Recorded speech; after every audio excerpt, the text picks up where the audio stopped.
Hi everybody. I'm here today to talk to you about Bram Stoker. So Abraham Stoker was the Irish writer that wrote Dracula in 1897. Now, Bram Stoker was born in 1847 in Dublin, Ireland. When he was a small child, he actually experienced a mysterious illness that left him bedridden for like very extended periods of time. Now, this went on until he was about 7, and then he fully recovered. He recovered so well, in fact, that when he went to college, he was a star athlete, which is really cool. Now, he graduated from college with a math degree, and then he worked at Dublin Castle in civil service for 10 years. When he was a boy and he was bedridden, his mom would tell him stories. And so the kind of idea is that this is what led him to love storytelling so much, to love stories and reading and things like that. So that's kind of interesting, and that may be what led him to be a writer. So he published his first book, which was a legal book, in 1879. So not nearly as interesting as Dracula, but he published some other books in between there. And then in 1890, Bram went into the subscription library in Whitby, England, and he requested a particular book. Now, this book was relatively unknown and it was very rare. Not a lot of people knew that this library even had it. So somebody had directed him there to look at this book. This book was like such a rare item that people weren't actually even allowed to take it out of the library. So they had to ask for it, and then they had to look at it under the watchful eye of the librarian. So that's kind of cool. The book was called the Accounts and Principalities of Wallachia and Moldavia. So if you watched my Vlad the Impaler video, you know that he was in Wallachia. So it's kind of an interesting little tie-in there. Now, Bram went to one particular section in this book. He took some notes on it, and then he returned the book to the librarian. When he left, he went to the Whitby Museum. While he was there, he looked at a series of maps that showed a route from the heart of London all the way to a mountaintop in Romania.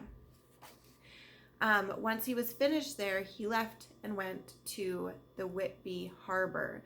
While he was at the harbor, he spoke to some of the Coast Guard there. He was asking about a ship called the Dimitri. Now, the Dimitri was a boat that ran aground, and when rescue workers went to assist, they found that only a handful of people left on the boat were alive. They also reported seeing a black dog that ran from the hull of the ship up the stairs and into the graveyard of St. Mary's Church. So this is kind of interesting. And if you have read the Dracula story, this all might sound a little bit familiar to you because he was using these actual events in his book. Now, Bram originally wrote this book as a work of nonfiction. So he ended up submitting it to his publisher in London, and his publisher said, no, I will not publish this book as a work of nonfiction. He was concerned that putting this book out to the public may cause mass panic.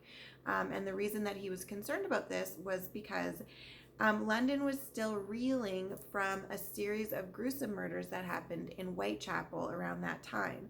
Now, if you are a serial killer fanatic, you might know that I'm talking about Jack the Ripper right now. So London was still reeling from the Jack the Ripper murders, and Jack the Ripper was never caught. So the publisher that wanted to publish this book for Bram Stoker was concerned that if it was released as a work of nonfiction, people would think that there was another murder among them, and they would panic. So he told him that he had to make a lot of changes to the book in order for it to be published, and it would have to be published as a work of fiction. So the novel was finally released on May 26th, 1897.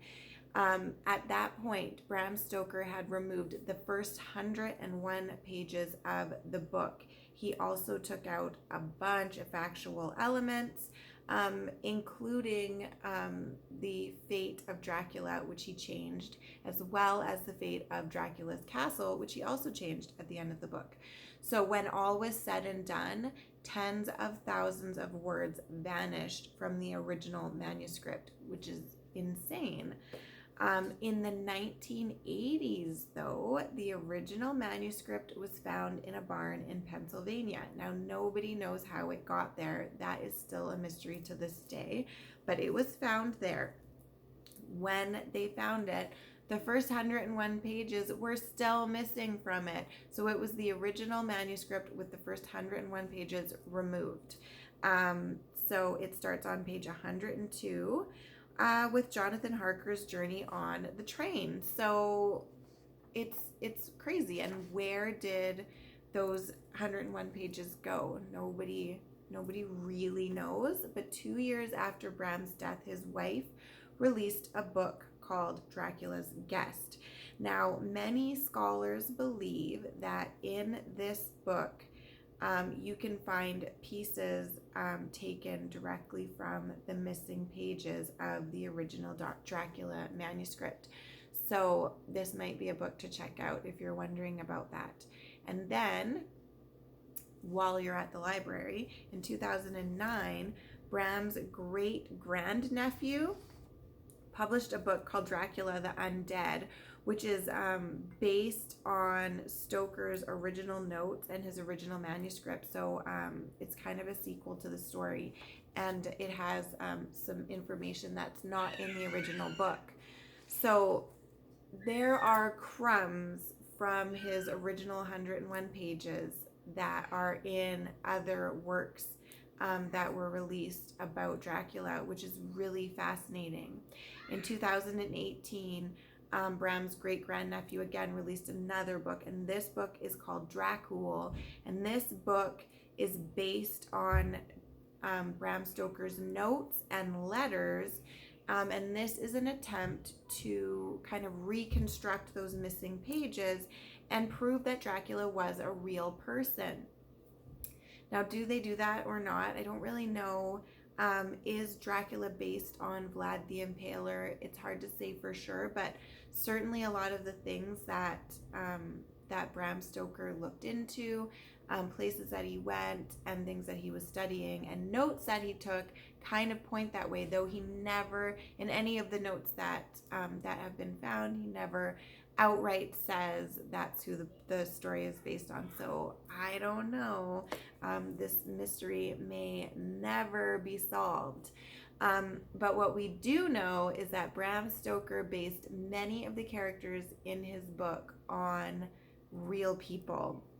Now, there's another character in his book called Lucy, who may be based on a girl that was from the United States that was kind of a victim after her death of something called vampire panic, which was happening shortly before Bram Stoker released this book. So her story is almost mirrored by Lucy's story in the book. So I'm going to talk about vampire panic in my next video. So we're going to get into Lena's story and how she might connect to the character of Lucy in Dracula on my next video. So because vampire panic deserves its own video. It is a lot. It is a lot of craziness.